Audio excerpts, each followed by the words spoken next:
스데반의 설교는 구약의 역사를 요약해서 하는 설교입니다.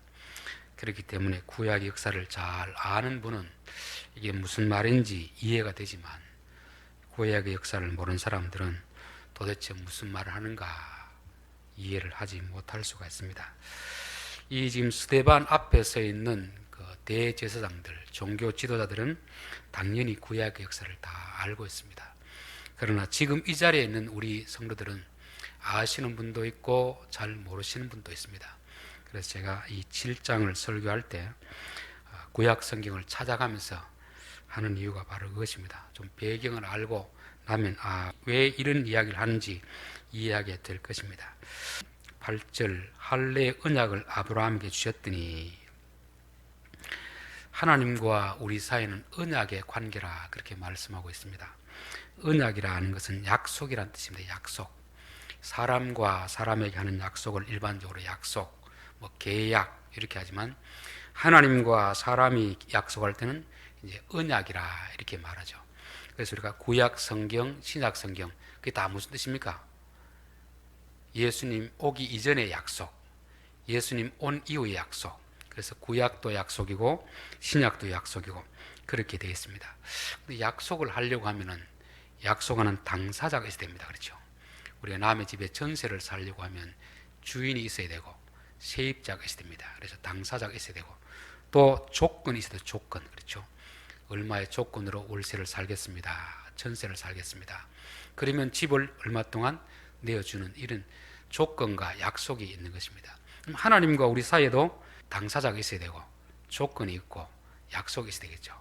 그래서 항상 하나님과 우리 사이를 볼 때 이런 약속을 생각해야 됩니다. 창세기 우리 12장으로 한번 가보겠습니다. 구약 성경 12장 1절입니다. 여호와께서 아브라함에게 이르시되 너는 너의 고향과 친척과 아버지 집을 떠나 내가 내게 보여줄 땅으로 가라. 내가 너로 큰 민족을 이루고 내게 복을 주어 내 이름을 창대하게 하리니 너는 복이 될지라.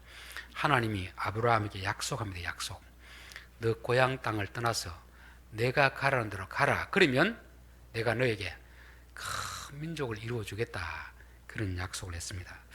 아브라함은 자기가 사는 고향 땅에서 그렇게 부족한 것이 없이 살았습니다. 그런데 하나 부족한 것이 있다면 자식이 없는 것이었습니다. 자식. 그래서 어떻게 하면 자식을 가질 수 있을까? 많은 방법을 강구했지만 결국 자식을 얻지 못했습니다. 그래서 누구든지 자식만 얻게 해줄 수 있다면 내가 모든 걸 다 바칠 수 있다. 이 마음을 가지고 있는 것입니다. 그래서 하나님이 내가 너 자식 줄 테니까 내 말 들을래 하는 것입니다. 그래서 4절 보면 이에 아브라함이 여호와의 말씀을 따라갔고, 이 말은 하나님의 약속을 믿고 갔다는 말입니다. 자식 준다는 말 믿고 그 인생의 노년에 고향을 떠나는 것입니다. 여러분, 우리가 지금 이 한국에 있다가 미국으로 가고 아프리카로 가고 이게 가는 게 쉽겠습니까? 어렵겠습니까? 그 쉽지 않습니다. 그렇죠? 지금이야 교통이 편리하고 비행기도 있고 그렇지만 외전에는 말 타고 나귀 타고 자기 고향을 떠난다는 것이 그렇게 쉽지 않습니다. 그런데 왜 떠나느냐? 하나님의 약속 때문에. 약속. 무슨 약속이었습니까? 자식 줄게. 자식. 그러니까 아브라함에겐 자식은 자기 인생의 전부와 같은 것이었습니다. 자식만 준다면 내 목숨이라도 내어놓을 수 있겠다는 이런 각오를 가지고 하나님의 약속을 믿고 떠났습니다. 자, 15장으로 가보겠습니다. 15장 이후에 여호와의 말씀이 환상 중에 아브라함에게 임하여 이르시되 아브라함아 두려워하지 말라. 나는 내 방패요 너희 지극히 큰 상급이니라. 아브라함이 이르되 주 여호와여 무엇을 내게 주시려 하나이까? 나는 자식이 없사오니 나의 상속자는 이 다메섹 사람 엘리에셀이니이다. 아브라함이 또 이르되 주께서 내게 씨를 주지 아니하셨으니 내 집에서 길린 자가 내 상속자가 될 것이니이다. 하나님의 약속만 믿고 따라봤는데 10년이 지나도록 자식을 주지 않습니다. 그러니까 아브라함 생각에 내가 속았나. 이 사람 능력이 없는데 괜히 말로만 그런 것이 아닌가. 그런 의심이 들 때 그때 하나님 다시 나타나서 내가 너의 방패가 되고 상급이 되어 주겠다. 그렇게 한 거죠. 아브라함이 하나님 내게 뭘 주셨습니까? 준다고 말로만 하지 말고 뭔가 증표를 보여주십시오. 증표. 말이야 누가 못합니까? 그때 하나님이 이제 아브라함을 데리고 밖을 가서 하늘을 보라, 무별을 보고 내가 내 민족을 그렇게 많게 해주겠다. 그리고 이 땅을 내게 주겠다. 그러니까 아브라함이 이 땅을 내게 줄 것을 내가 뭘로 믿겠습니까? 당신의 말을 믿고 10년을 기다리는데 지금까지 안 주는데 내가 뭘로 당신을 믿겠습니까? 그게 15장 내용이고, 이때 이제 하나님이 그러면 짐승을 가져가 쪼개 놓아라. 쪼개. 그 당시 이제 약속을 맺을 때 짐승을 가져와서 쪼개서 갈라놓고 중간으로 지나가는 것입니다. 그 말은 뭐냐면 우리가 약속을 어기면 짐승처럼 죽음을 각오하는 이런 이행을 하는, 이행, 그렇죠. 도장을 찍는 것입니다. 자, 그런데 하나님은 이 사이를 지나가는데 아브라함은 지나가지 않습니다. 여러분, 약속은 도장을 찍으면 갑과 을이 같이 찍어야 됩니까? 한 사람 찍어야 됩니까? 같이 찍어야 되잖아요. 그렇죠. 도장을 찍으면 집 주인도 찍고 세입자도 찍어야 효과가 있는 거지, 한쪽만 찍으면 효과가 없습니다.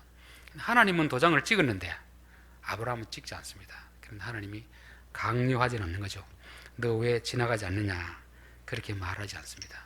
아브라함이 지나가기를 기다리는데 결국 아브라함은 지나가지 않고 16장에 가면 뭐가 나오느냐 하면 이제 하갈을 취해서 아들을 낳습니다.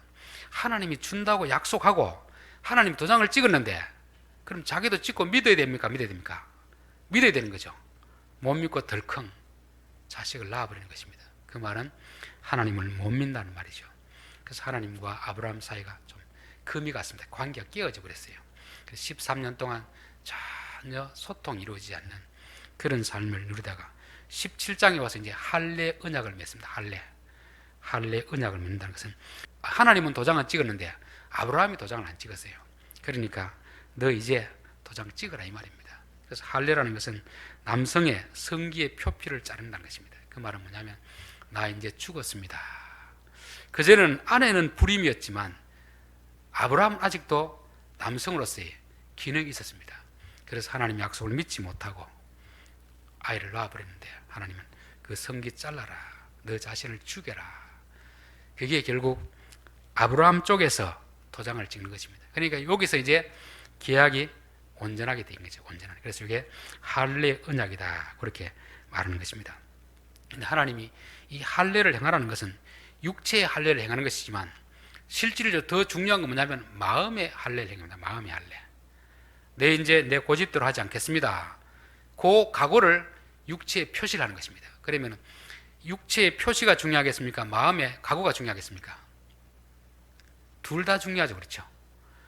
마음에는 전혀 생각이 없으면서 육체의 표시를 해서도 안 되고, 마음에 그런 결단이 있으면 육체의 표시를 해야 되는 것입니다. 그런데 이스라엘 백성들은 겉으로 이 껍데기만 쉽게 말하면 표시하고 마음의 할례를 행하지 않습니다. 그래서 나중에 모세가 너희가 육체의 할례만 행한다고 되는 것이 아니고 마음의 할례를 행해야 된다. 마음의 할례. 이제부터 내 고집대로 살지 않겠습니다. 당신의 뜻대로 살겠습니다. 이게 할례입니다. 할례. 그럼 오늘날 이게 우리에게는 뭐가 되겠습니까? 우리에게는 세례가 되겠죠. 세례. 그래서 우리들도 이 세례라고 하면 그냥 교회에서 목회자가 머리에 물을 묻히고 세례 주는 이것만 세례라고 생각하면 안 됩니다. 이거는 하나의 예식, 겉으로 다는 형식입니다. 형식. 그럼 요 이전에 뭐가 있어야 되겠습니까? 이제는 내 고집대로 살지 않겠습니다. 내가 주인이 아닙니다. 당신이 주인입니다. 예수님이 주인입니다. 요 고백을 한 사람들이 뭐를 받습니까? 세례를 받는 것입니다. 세례. 그렇기 때문에 물 세례를 받느냐 침례를 받느냐 이것 가지고 논쟁할 필요가 없어요. 왜? 그거는 형식이니까. 더 중요한 건 뭡니까? 우리 마음의 할례, 우리 마음의 세례를 행해야 되는 것입니다. 세례하는 것은 이 자체가 중요한 것이 아니고 우리 마음의 성령을 인하여서 더 이상 내 고집대로 살지 않겠습니다. 나는 그리스도와 함께 죽었습니다. 그리스도와 함께 다시 살았습니다. 요 고백이 뭐냐면 바로 세례입니다. 세례. 그래서 이것을 이해하면은 오늘 요 말씀이 이해가 될 것입니다. 자, 그다음에 9절에 여러 조상이 요셉을 시기하여 애굽에 팔았더니 하나님이 그와 함께 계셔. 야곱의 12아들 중에서 요셉을 야곱이 가장 사랑했잖아요. 그렇죠. 그래서 좀 티나게 사랑을 했습니다. 그러다 보니까 형들이 요셉을 시기했습니다. 그리고 미워하고 어떻게 하면 저 아이를 죽일까 고민하다가 결국 구덩이에 이제 넣어서 죽이려고 했는데 하나님이 강권적으로 막아가지고 애굽에 팔도록 하는 거죠. 이걸 보면 우리가 하나님이 어떻게 역사하는가를 알 수가 있습니다. 하나님이 그렇게 사랑한 요셉 같으면 애당초 팔리지 않도록 해야 한다고 생각하잖아요. 우리의 생각은 그렇습니다. 그렇죠? 하나님은 그렇게는 하지 않습니다. 하나님이 세상을 다스려 갈 때 하나님이 직접적으로 다스리는 부분이 있고 대부분은 사람들에게 어떻게 합니까? 맡겨놓는 거죠. 내가 사람으로 하여금 이 세상을 다스리게 하리라. 많은 사람들에게 맡겨놓습니다. 그러니까 이제 가끔씩 이제 역사를 보면 악인들이 막 득세하는 걸 볼 때 정말 하나님 계실까 이런 의심이 들 때도 있잖아요. 그런데도 불구하고 하나님은 계십니다. 왜냐하면 그 악인들의 맡겨진 역할에 자유를 주거든요. 자유를 주고 나중에 책임을 물으시는 것입니다. 그러나 악인들이 하는 일이 하나님이 허용한 범위를 넘었을 때는 하나님이 개입하십니다. 개입. 그렇기 때문에 우리는 하나님이 계시는가 안 계시는가 그렇게 의심이 될 때가 많이 있습니다. 하나님이 역사의 주인이 되어서 세상을 다스리지만 사사건건 하나님 다 하지는 않습니다. 대부분은 사람들에게 맡겨놓습니다. 맡겨놓지만 그러나 사람들에 맡겨놓는다고 해서 사람의 뜻대로 다 역사가 되어지는 건 아닙니다. 하나님이 참다가 하나님이 정한 기준을 넘었으면 그때는 하나님이 개입하시는 것입니다. 여기서도 이들이 요셉을 미워해서 시기하고 구덩이에 빠뜨리는까지는 허용했습니다. 근데 죽이는 것은 하나님이 허용을 하지 않습니다. 그러니 결국 요셉을 애굽으로 팔리게 되는 것이죠. 왜 이걸 허용하느냐? 하나님이 애굽을 보내기 위한 뜻이 있었기 때문에 그렇습니다. 그래서 우리는 항상 어떤 일이 일어날 때 이 사람이 하는 일 같은데 하나님이 허용했다는 것은 하나님의 뜻도 있다는 것입니다. 인간의 악한 의도를 통해서 하나님의 선한 의도를 이루어 가시는 것이죠. 그래서 우리가 믿는 사람하고 안 믿는 사람하고 차이가 여기 있습니다. 안 믿는 사람은 그냥 내게 일어나는 일을 어떤 사람이 하는 것으로만 보잖아요. 그런데 믿음 있는 사람은 하나님 왜 이렇게 하실까? 왜 저 사람으로 하여금 나를 힘들게 할까? 그거를 생각하는 것입니다. 요셉의 일도 마찬가지죠. 형들이 시기해서 팔았을 때 하나님은 팔리게 하시고 그 대신 어떻게 합니까? 그와 함께 계셔. 그 모든 환난에서 건져내사 애굽 왕 바로 앞에서 은총과 지혜를 주시매 바로가 그를 애굽과 자기 온 집의 통치자로 세웠느니라. 요셉이 꿈을 꿨잖아요. 꿈. 그렇죠. 이건 결국 하나님이 역사의 주인이 되어서 장차 요셉을 그렇게 애굽의 총리로 쓰시겠다는 그 계획이 있거든요. 그런데 그 계획을 이루어 가시는 것을 지금 보고 있습니다. 세상은 사람들의 뜻대로 되지 않습니다. 하나님의 뜻대로 됩니다. 우선 보면 사람의 뜻대로 되어지는 것처럼 보입니다. 그러나 결국은 누구 뜻대로 되겠습니까? 하나님의 뜻대로 되는 거죠. 가정에서 보면 그렇게 있잖아요. 남편이 다 양보하는 것처럼 보이는데 결국 중요한 것은 그 남편 고집대로 하는 그런 게 있잖아요. 그렇죠? 하나님 그렇습니다. 사람에게 자유를 다 줍니다. 그럼 사람들은 마치 자기 뜻대로 될 것처럼 그런 착각에 빠져 있습니다. 그런데 결국 나중에 가보면 하나님의 뜻대로 다 되어지는 것입니다. 하나님이 사람에게 자유를 주시고 그 잘못한 것에 응당 책임을 물으시지만 나중에는 결국 보면은 하나님의 뜻대로 되어진다는 것을 말씀하는 거죠. 그래서 여기서도 보면 형들이 팔고 죽이려고 시도했지만 그들의 뜻대로 되는 게 아니고 하나님의 뜻대로 하나 둘씩 그렇게 되어지는 것입니다. 그래서 로마서 8장 28절 여러분 기억나시죠? 하나님을 사랑하는 자 곧 그 뜻대로 부르심을 입은 자들에게는 모든 것이 합력하여 선을 이루느니라. 이런 구절인데요. 여기 하나님이 사랑하는 자에게서는 그에게 일어나는 모든 일을 하나님께 선이 되도록 이렇게 물줄기를 틀어간다고 합니까? 옛날에 이게 물 할 때 이 물을 어느 쪽을 맞고 트는지에 따라서 가는 방향이 틀려지잖아요. 그러면 사람이 이렇게 하더라도 하나님이 이쪽을 막고 이걸 열어가지고 하나님이 원하는 대로 이끌어 가신다 하는 것입니다. 그래서 우리 성도들에게는 내게 좋은 일이 있을 때도 감사하고 안 좋은 일이 있을 때도 감사하고 그러면 됩니다. 왜? 이 세상 일이 내 뜻대로 되는 게 아니고 사람 뜻대로 되는 게 아니고 누구 뜻대로 됩니까? 하나님이 우리에게 있는 고난마저도 다 유익이 되도록 그렇게 쓰시기 때문에 그렇습니다. 그래서 우리가 한 번쯤 생각해 보면 우리의 지난날 실패했던 그런 경험들 하나님이 다 쓰십니다. 누구에게? 나와 같은 그런 아픔을 겪고 있는 사람들에게 쓰시기 위해서 그런 경험을 하게 하시는 것입니다. 잘하는 것은 아니고 우리가 죄를 지었더라도 그런 경험마저도 그런 사람을 위해서 다 쓰신다는 것입니다. 그래서 은혜 받고 나면요, 우리의 과거 하나도 쓰이지 않을 데가 없습니다. 다 선한 일을 위해서 하나님이 쓰시는 것이죠. 자, 오늘 세 번째, 이 스데반의 설교 중에서 몇 가지 조금 구약 성경과 차이 나는 것이 있습니다. 그거를 이제 조금 나안의 구절이다 이렇게 하는데, 그 중에 첫 번째가 보면은 애굽의 머문 기간이 몇 년인가, 머문 기간이 몇 년인가 그 문제고, 또 가나안에서 애굽으로 간 사람이 몇 명인가, 창세기에는 70명 되어 있다고 하고 스데반은 75명으로 되어 있다고 하고, 또 야곱이 죽은 곳이 헤브론 막벨라 굴인지 세겜인지, 여기에 이제 창세기하고 서로 내용이 다릅니다. 그러다 보니까 이게 어느 성경이 맞은가 서로 그렇게 할 수가 있는데요. 첫 번째 보면 이제 사도행전 7장 6절에 보면 하나님이 또 이같이 말씀하시되 그 후손이 다른 땅에서 나그네가 되리니 그 땅 사람들이 종으로 삼아 400년 동안을 괴롭게 하리라 하시고, 이렇게 스데반이 설교했습니다.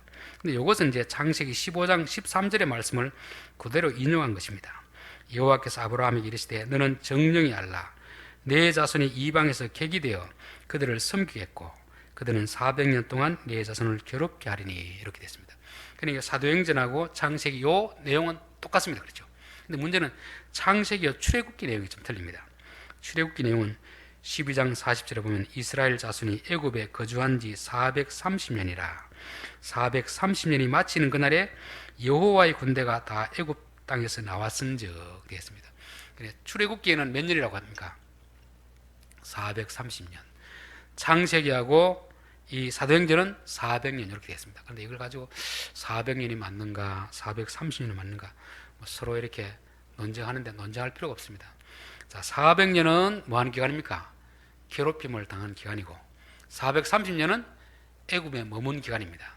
그러니까 일반적으로 보았을 때는 요셉이 총리로 있을 동안 한 30년 동안은 괴로움을 당하지 않았습니다. 특権을 누린 것이죠. 총리로 내려오고부터 그때부터 이제 괴로움을 당한 것으로, 이렇게 보면 요 문제는 이제 별로 이제 큰 충돌이 일어나지 않습니다. 충돌이 일어나는 부분은 이제 14절 말씀이죠. 요셉이 보내어 그 부친 야곱과 온 친족 75사람을 청하였더니, 그렇게 되었습니다.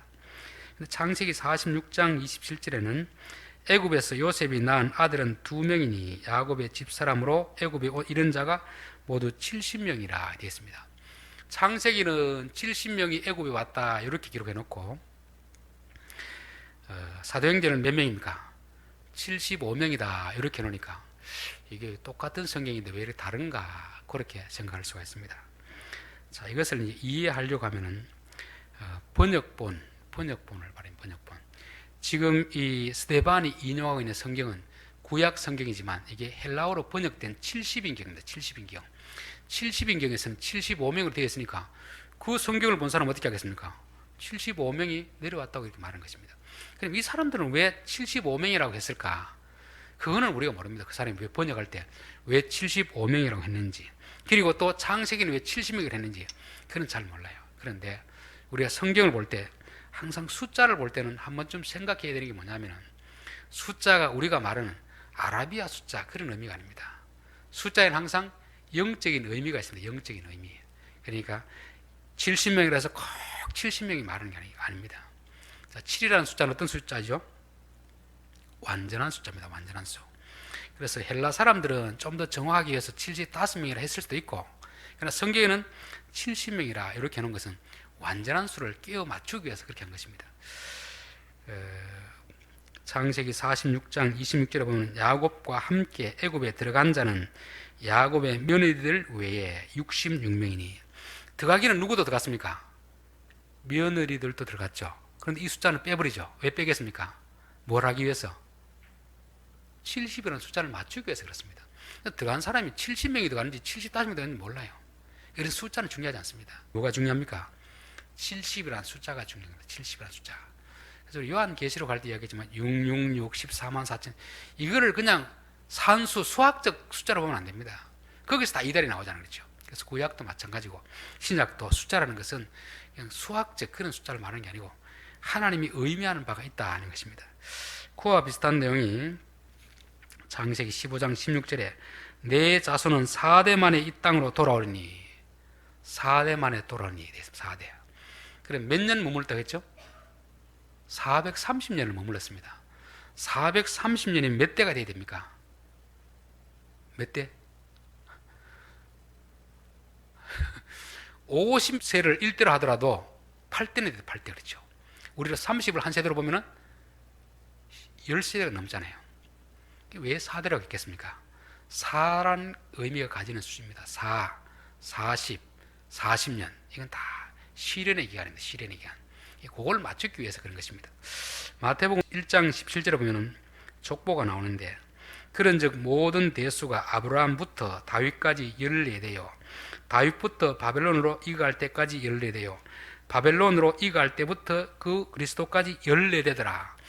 아브라함부터 쭉 대수를 내려오는데 대수가 14로 끊깁니다. 그럼 진짜 구약 성경을 왕수를 따지면 14가 넘어요. 근데 왜 이렇게 끊어놨겠습니까? 의도가 있겠죠. 의도 그렇죠. 요 14란 수가 다윗이란 이 히브리어를 숫자로 풀이하면 14입니다. 14. 다윗을 강조하기 위해서 14, 14, 14 끊은 것입니다. 실제로 대수가 그보다 더 많은데 중간에 빼버린 겁니다. 뭐 하기 위해서? 14를 맞추기 위해서 그런 것이죠. 요 4대라는 것도 마찬가지입니다.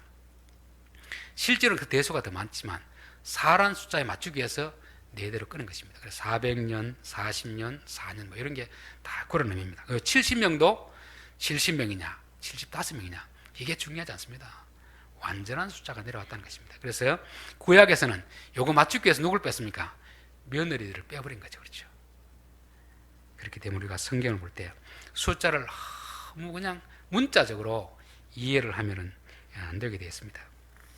자, 오늘 마지막 제일 이제 난해하는 것이 15절입니다. 야곱이 애굽으로 내려가 자기와 우리 조상들이 거기서 죽고 세겜으로 옮기워 아브라함이 세겜 하몰의 자손에게서 은으로 값주고 산 무덤에 장사되니라. 지금 스데반이 한 이야기는 뭐냐면 야곱이 애굽에서 죽은 건 맞습니다. 그렇죠. 그런데 죽어서 어디로 장사됐다는 겁니까? 세겜 땅에 장사되었다. 그리고 요 세겜 땅은 누가 샀 겁니까? 아브라함이 샀다 이렇게 되어 있거든요. 창세기 50장을 보면 그를 가나안 땅으로 메어다가 마물의 앞 막벨라 굴에 장사했으니 이는 아브라함이 헷 족속 에브론에게 밭과 함께 사서 소유 매장지를 삼은 곳이라 됐습니다. 근데 구약 성경에서는 아브라함이 헤브론 막벨라 굴을 돈 주고 산 것입니다. 거기에 누가 묻혔습니까? 야곱이 묻힌 것이죠. 그런데 스데반은 세겜 땅에 묻혔다는 것입니다. 그런데 세겜은 누가 샀다는 겁니까? 아브라함이 샀다는 거죠. 그런데 세겜은 누가 묻혔냐면은 여호수아 24장 32절에 보면은 또 이스라엘 자손이 애굽에서 가져온 요셉의 뼈를 세겜에 장사했으니 이곳은 야곱이 백크시타를 주고 세겜의 아버지 하몰의 자손들에게서 산 밭이라 그것이 요셉 자손의 기업이 되었더라 되었습니다. 구약 성경을 보면은 야곱은 아브라함이 산 막벨라 굴에 묻혔습니다. 요셉은 야곱이 산 세겜에 묻혔습니다. 그런데 이제 이 스데반은 뭐냐면은 아브라함이 산 세겜에 야곱이 묻혔다는 것입니다. 이러니까 막 짬뽕이 돼가지고 이게 도대체 어디에 맞춰야 될지 이게 이해가 되지 않는 것입니다. 그래서 뭐 주석가들마다 이걸 야곱이 사기 전에 먼저 아브라함이 사놓았는데 문서가 없어져가지고 다시 샀다 뭐 이런 이야기 됐는데 왜 그런 이야기가 나오냐면은 이 성경의 무호를 오해하기 때문에 그렇습니다. 오해. 우리가 성경이 무하다 이 말은 원본이 무하다는 말입니다. 원본. 근데 원본이 있습니까? 없습니까? 원본은 없습니다. 사본은 사본마다 조금씩 차이가 있습니다. 마소라 사본, 사해 사본 이런 게 차이가 조금씩 있어요.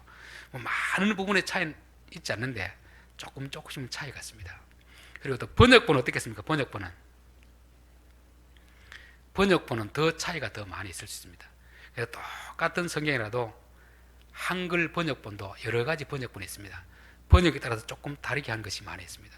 그러니까 사실 우리가 무어라고 하는 것은 원본은 무한데 우리는 이 번역본 가지 무한 것처럼 글자 하나 바꾸면 마치 성경을 변경하고 저렇게 생각하는 것입니다. 여러분, 번역본은 번역에 따른 해석이 많이 다를 수 있습니다. 또 우리가 오해하는 게 뭐냐면은 성경이 하나님이 기록한 겁니까? 사람이 기록한 겁니까?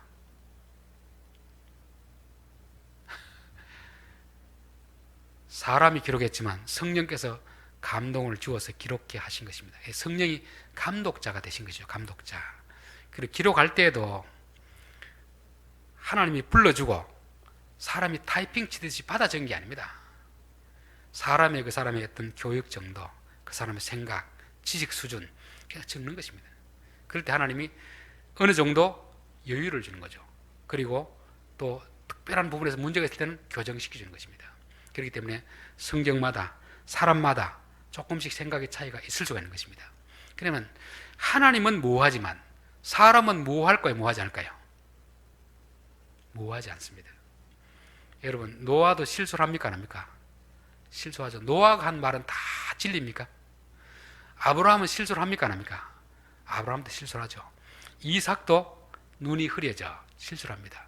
그래, 눈이 흐려진 상태에서 축복을 했을 때 그 축복은 진리입니까? 오류가 있을 수 있습니까? 오류가 있을 수 있겠죠. 그러니까 우리가 성경이 무하다는 거 했을 때는 원본이 무한 것이고 하나님이 무한 분이지 번역본이 무한 것은 아닙니다. 또 글을 쓰는 사람들이 무한 것은 아닙니다. 하나님은 그 사람의 수준에 맞도록 해서 쓰는 것입니다. 베드로의 글과 바울의 글은 다릅니다. 왜?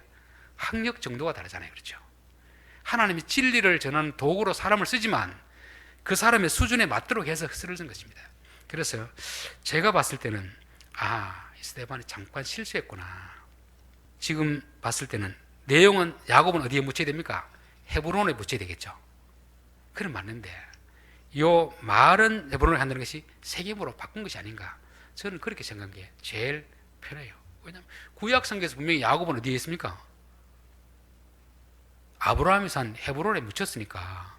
그래 다 맞는데 여기다가 이제 세겜을 붙여놨으니까 이건 세겜이 아니고 헤브론이라고 말한다는 게 세겜으로 말한 것이 아닌가.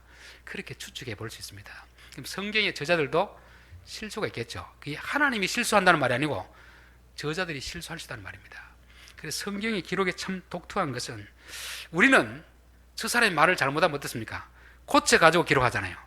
성경 고치지 않습니다. 있는 그대로 다 기록하는 것입니다. 다윗이 잘못한 것도 그대로 기록하는 것이고 아브라함이 잘못한 것도 그대로 기록하는 것입니다. 근데 이런 부분을 이제 오해하면 이거 성경이 오류가 있단 말인가? 성경이 오류가 있다는 것이 아니고 성경 안에 있는 사람들이 오류가 있을 수 있다는 말입니다. 성경 속에는 뱀의 말도 있죠. 사람들의 말도 있죠. 거짓 선자들의 말도 있죠. 하나님 친히 명하신 말씀도 있습니다. 이거를 우리 구분해야 됩니다. 그래서 욥기 같은 경우는 쭉 나오는 말 중에서 보면은 사람의 말이 많이 있습니다. 근데 그걸 가지고 마치 진리인 것처럼 이렇게 말하면 우리가 오류에 빠지게 되는 것입니다. 그래서 여기서도 여러 가지 해석을 가지고 성경이 뭐하니까 스데반도 실수는 안 할 것이다 생각하고 이게 서로 틀린 것을 막 억지로 끼워 맞추다가 오히려 잘못된 길로 빠지는 그런 경우가 참 많이 있습니다. 베드로후서 3장 15절에 보면 또 우리 주의 오래 참으심이 구원이 될 줄로 여기라. 우리가 사랑하는 형제 바울도 그 받은 지혜대로 너희에게 이같이 썼고 또 그 모든 편지에도 이런 일에 관하여 말하였으되 그 중에 알기 어려운 것이 들어있으니 무식한 자들과 굳세지 못한 자들이 다른 성경과 같이 그것도 억지로 풀다가 스스로 멸망에 이르느니라. 그래서 우리가 이런 충돌되는 것처럼 있을 때는 일단 그렇구나 이렇게 두면 됩니다. 억지로 막 이 두 개를 서로 같이 놓고 끼워 맞추려고 하면 안 됩니다. 성경은 창세기는 이렇게 말하는구나. 스데반은 이렇게 말했구나. 스데반이 실수였을까? 아니면 뭐 다른 뜻이 있을까? 그건 다 모릅니다. 그렇죠? 물어보는 거 언제 물어보면 됩니까? 천국 가서 스데반에게 물어보면 됩니다. 왜 이거 실수했으면 실수했다고 말을 해가지고 고치도록 하지 이렇게 기록하겠습니까? 그렇게 물어보면 되는 것입니다. 그래서 여러분 성경을 읽다가 서로 조금 이제 관심을 가지고 읽다 보면 이런 것들이 성경에 많이 나타납니다. 서로 앞에하고 뒤하고 충돌처럼 보이는 부분이 있습니다. 그렇다고 해서 성경에 오류가 있다. 성경에 오류가 있는 게 아니고 성경 속에 있는 사람들이 오류가 있을 수 있는 것입니다. 그거를 이해해야지 여기하고 저기하고 안 맞으니까 이 바로 성경에 오류가 있다. 이거는 맞지 않다는 것입니다. 그래서 여러분이 성경을 읽다가 이해가 안 되면 메모를 해 놓으십시오. 메모. 그러다 보면 나중에 시간이 되면 이거 이렇게 된 것이구나 이해가 됩니다. 하나 틀렸다고 해가지고 이걸 마치 뭔가 대단한 걸 발견한 것처럼 성경이 봐라 오류가 있으니까 성경이 틀린 것이다. 이거는 섣부른 그런 판단이 되는 것입니다. 자, 오늘 결론입니다. 할례와 언약에 대해서 말씀드렸습니다. 언약은 약속입니다. 약속에는 당사자가 있어야 되죠.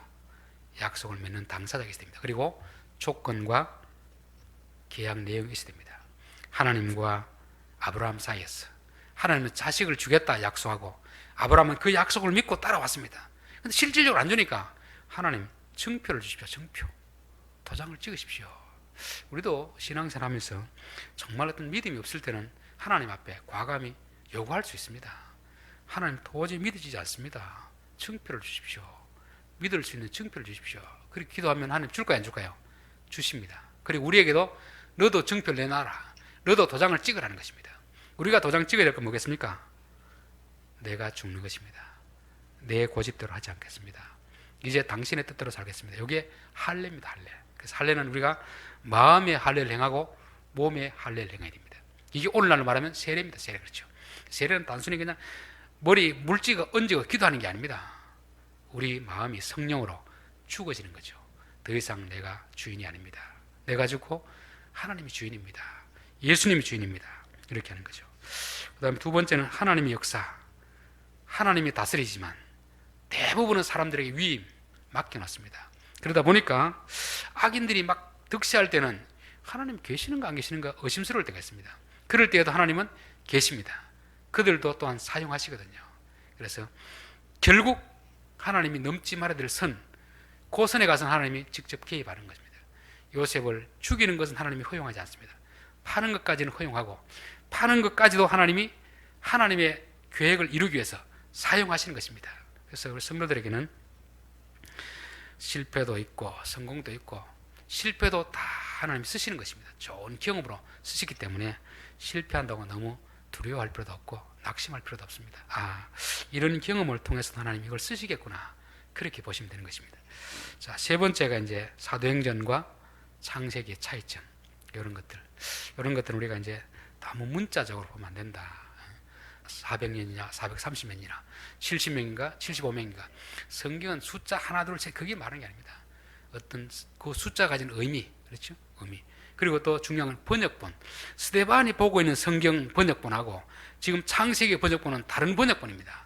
번역이면 다르게 해석할 수 있기 때문에 그렇다 하는 것이고 또 요 이제 세겜에 묻혔느냐 막벨락으로 묻혔느냐 요거는 좀 조심스러운 부분인데 우리는 잘 모릅니다. 그러나 구약 성경을 보면 분명히 막벨락굴에 묻힌 게 맞습니다.